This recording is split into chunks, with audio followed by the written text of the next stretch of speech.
So hello friends, आज का हमारा टॉपिक है डायरेक्ट डेल्टा फंक्शन। उसका लेक्चर नंबर 1 है और उसमें हम लोग क्या करेंगे, उसका इंट्रोडक्शन करेंगे। तो डायरेक्ट डेल्टा फंक्शन कैसा दिखता है, उसका इंग्लिश में डेफिनेशन क्या है, उसका मैथमेटिकली डेफिनेशन क्या है, आज सारे इस इंट्रोडक्शन में हम कंप्लीट करेंगे। तो ये डायरेक्ट डेल्टा फंक्शन का ग्राफ कहता है कि it is it is very long. It is infinitely बोल सकते हैं इसे। It is infinitely infinitely long and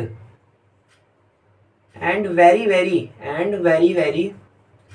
thick, very thin spike which have area equal to 0, sorry, area is equal to 1।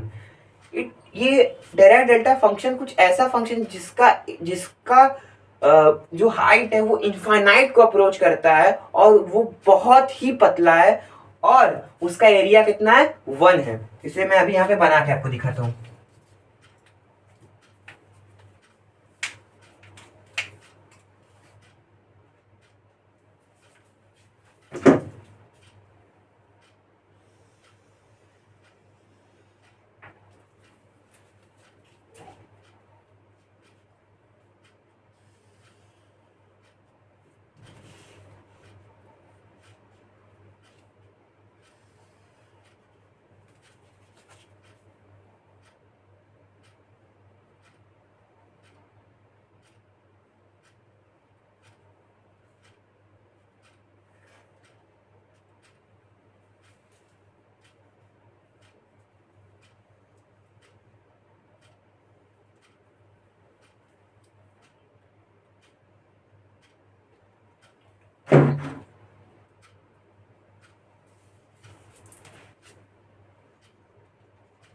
तो यहाँ पे इसका क्या है, यहाँ पे इसका देखिए कुछ ऐसा इमेज आया है और ये कुछ कुछ बुक में कुछ ऐसा भी रहता है, मतलब कुछ कुछ जगह पे इसका आपको ऐसा भी कुछ इमेज देखने को मिलेगा। क्योंकि ये इतना पतला होता है कि इसको रिप्रेजेंट नहीं किया जा सकता है, इसलिए कुछ कुछ बुकों में आपको ऐसा दिख रहा होगा। इसका क्या दिख रहा होगा, इसका इमेज दिख रहा होगा, लेकिन समझने के लिए हम इस इमेज को यूज करेंगे। तो क्या इसमें लिखा है, it is a very long, it is a very long means infinitely long and very thin spike which have area equal to 1। जिसका एरिया कितना है, इसका एरिया जो यहाँ पे हम निकालेंगे वो कितना होगा, 1 होगा। उसका एरिया कितना होना चाहिए, 1 होना चाहिए। उसका एरिया कितना होगा, 1 होगा। इसे मैथमेटिकली कैसे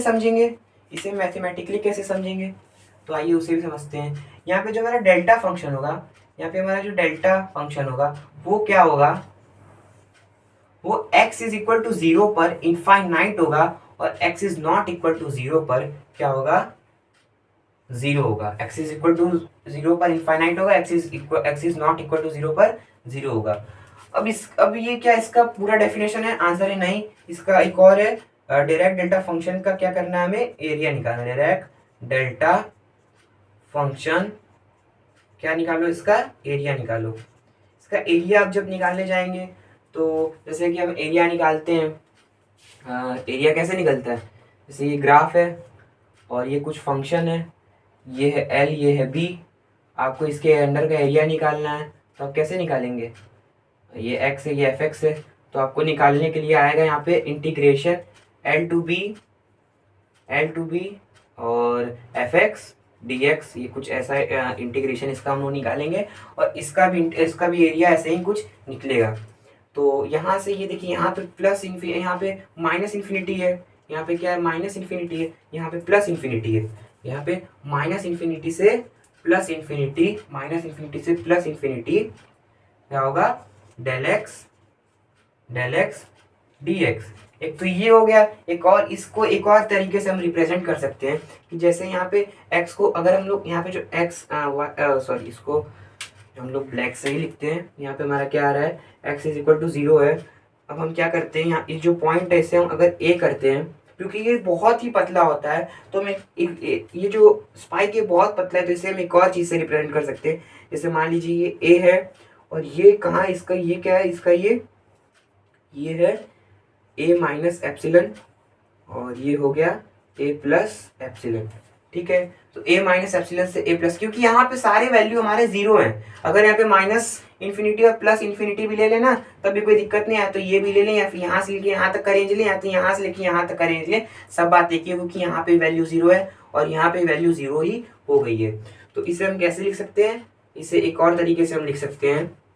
इसे हम लिख सकते हैं यहाँ इस वाले यहाँ से लेके ए माइनस एप्सिलन से लेके ए प्लस एप्सिलन, ए माइनस एप्सिलन से लेके ए प्लस एप्सिलन, और ये होगा ए माइनस एप्सिलन से लेके ए प्लस एप्सिलन, क्या होगा डेल एक्स डी एक्स। तो ये जो मैंने यहाँ से पे निकाला है, ये क्या है, इसका मैथमेटिकली कंप्लीट डेफिनेशन है, केवल डेफिनेशन है ये क्या है, केवल डेफिनेशन। अब इसे और डिटेल में हम समझेंगे आने वाले कुछ लेक्चरों में। ये केवल इंट्रोडक्शन था, इसलिए मैंने आपको केवल इसके डेफिनेशन के बारे में बताया है। तब तक के लिए जय हिंद, जय भारत।